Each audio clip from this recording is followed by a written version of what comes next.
The wind carried the dust of Hollow Creek that evening, sweeping down the main street and rattling loose shutters like angry whispers. Folks said the town had its fair share of sinners, but only one woman wore the title so heavy the church itself seemed to spit her name. Evelyn Monroe. Every man looked away when she passed. Every woman crossed the street. No one spoke her name in the daylight. But everyone knew her story, at least the version they'd made up. She'd come to town 3 years back, traveling alone from Missouri.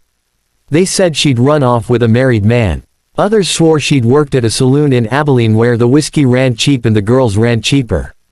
Whatever the truth was, Hollow Creek didn't care. She was the fallen woman. And she lived alone in a tiny cabin by the river, sewing clothes for the few souls desperate enough to pay her without being seen doing it. But that autumn, the year the drought broke and the fields finally promised gold again, something changed. Something began with a single letter.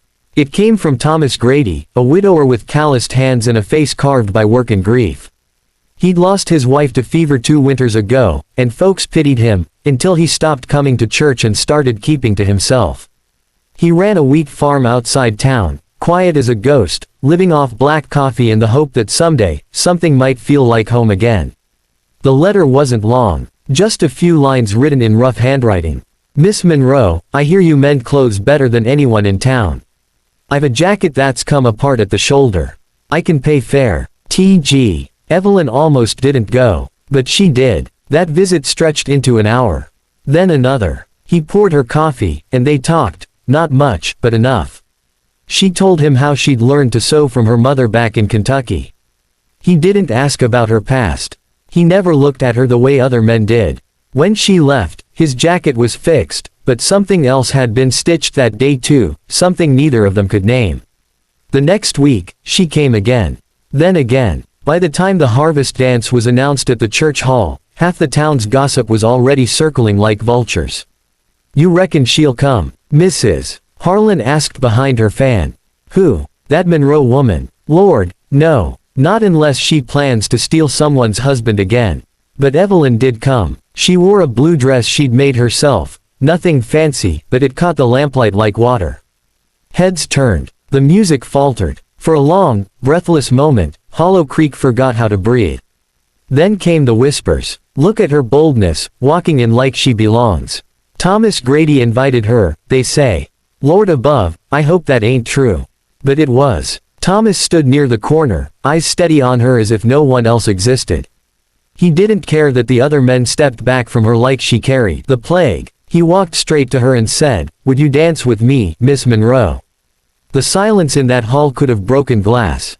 Even the fiddler froze. Evelyn's throat tightened. Her hands trembled. You don't have to, Mr.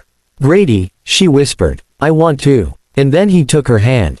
The first notes started soft, almost hesitant. The floorboards creaked beneath their steps. At first, the townsfolk just watched, stiff and judgmental. But as the song carried on, the rhythm of it began to drown their whispers. His hand on her back was steady, reassuring. Her eyes, for the first time in years, held something that looked like hope. Outside, the wind howled, kicking dust against the windows. Inside, the world turned slower. When the music stopped, no one clapped. Not a sound. But Thomas didn't let go of her hand. He looked around that room full of faces that had once called him friend and said, You all talk of sin like you know what it looks like. But you wouldn't recognize grace if it danced right past you. Someone muttered, She's ruined, Grady. Don't make a fool of yourself. He turned his head sharply. You think I care about your gossip? My wife died 3 winters ago. I thought I'd buried my heart with her. But this woman right here, she reminded me it still beats. Gasps, murmurs. Mrs. Harlan nearly dropped her lemonade glass. Evelyn's eyes filled with tears. She tried to pull her hand free, but he held on tighter. I ain't ashamed of you, he said softly. Not one bit. That night, Hollow Creek found something new to talk about. By morning, the church ladies were already planning a meeting about morality.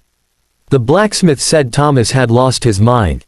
The preacher hinted in his sermon that the devil wore a blue dress.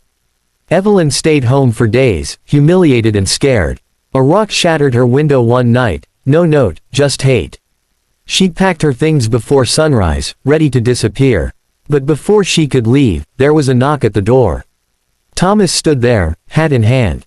His horse was saddled. You weren't planning on saying goodbye, were you? She looked at him with red-rimmed eyes. You don't know what they'll do, Thomas. I can't ruin you too. He smiled faintly. You can't ruin what's already been dead a while. Then he reached into his coat and pulled out a small, silver band. This was Mary's, he said quietly. I kept it because I couldn't let go. But I think she'd want me to. Evelyn, I ain't asking you to forget what they call you. I'm asking you to let me call you something else. Wife. She froze, trembling. They'll never accept me. Then we'll make our own peace. Outside, the dawn broke like fire over the wheat fields. The world looked clean for once. They married 2 days later, not in the church, but under a cottonwood tree by the river. Only one witness, Thomas's old farmhand, Caleb, stood by. The preacher wouldn't come, said his conscience wouldn't allow it. So Thomas read from the Bible himself. When he said, "What God has joined together," Evelyn wept into his chest. Life after that wasn't easy. Folks still turned their backs when they rode into town. The general store refused to serve her at first, but Thomas never let her go alone. Slowly, painfully, things began to shift. When the crops came in that fall, Thomas's wheat grew higher than anyone's in the county. The same women who'd whispered now asked her for sewing work again. The same men who'd laughed tipped their hats, awkward but genuine. It wasn't forgiveness, not really, but it was something close. Then came the fire. Late one night, smoke rose from the barn. By the time Thomas woke, flames were roaring through the hayloft. He ran barefoot into the blaze, shouting for the horses. Evelyn screamed for him to stop, but he didn't. He got the animals out, but when the roof collapsed, it trapped him beneath. Evelyn rushed in after him, skirts catching embers, coughing through smoke until she found his hand. She pulled with everything she had. When she finally dragged him free, his back was burned, but he lived. The next morning, the whole town came. Not to mock, but to help. Buckets of water, lumber for rebuilding, hands that once pointed now carried. The preacher came too. He stood by Thomas's bed and said, "We were wrong about her." Thomas looked at Evelyn, eyes glassy from pain, and whispered, "Told you they'd see." Years later, when Hollow Creek told stories to its children, they didn't speak of the fallen woman.